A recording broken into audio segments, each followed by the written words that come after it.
This is a straightforward but important executive order. It directs Secretary Burgum and the Department of the Interior to update the Geographic Names Information Service to reflect that the lake once known as Lake Ontario will, from this day forward, be known as Lake America. This is a lake that has most of its volume in the United States.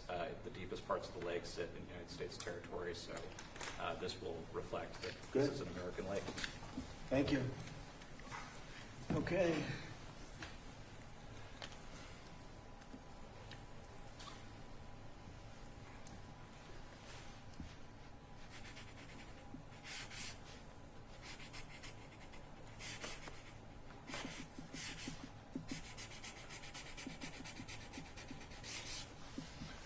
Okay.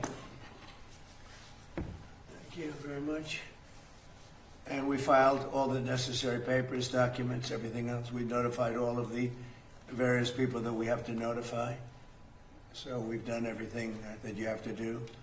And this is official, effective immediately. That video you put up yesterday, you crossing out Lake Ontario and writing Lake America, it's been seen by about 30 million people, maybe more, across all the social media platforms. What message are you sending to Canada with this move today, and why was this such an important thing for you to do? It's an interesting question. No message.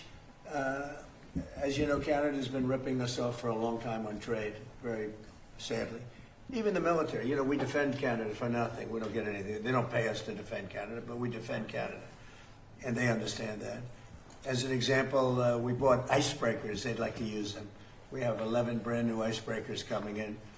They'd like to use the icebreakers. They don't pay for anything. And they want to be treated like a state, but they're not a state. But they want to be treated like they're a state. And so we just can't do that anymore. We lose, on average, over the last 15 years, $60 billion a year carrying Canada. So we just can't do it anymore. We love the people of Canada.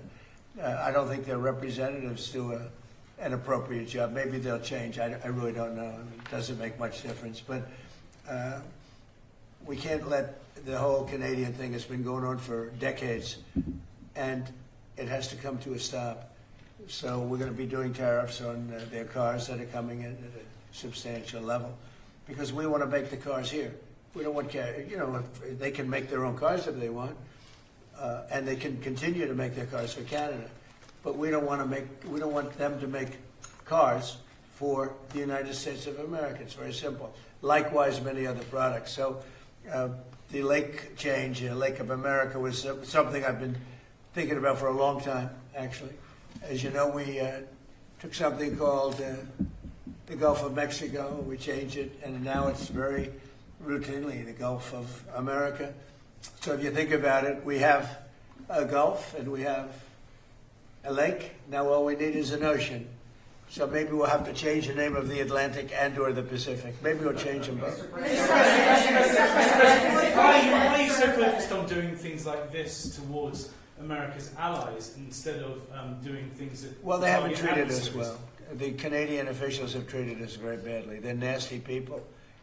They charge our farmers 400% tariffs. They've been doing it for a long time. And I had them figured out in my first term, and I did some pretty strong things and had it getting pretty good. And then the election was rigged, and now I'm coming back and doing it the way and finishing the job. But they treat us very badly. Canada treats us very badly. I would say that of all countries, as you know, we have President Xi coming in a couple of weeks. We deal with a lot of people, and people oftentimes, they'll ask me, who's the worst to deal with on trade? And I said, that's easy, Canada. They are the worst to trade, and they feel entitled, and just we can't have that.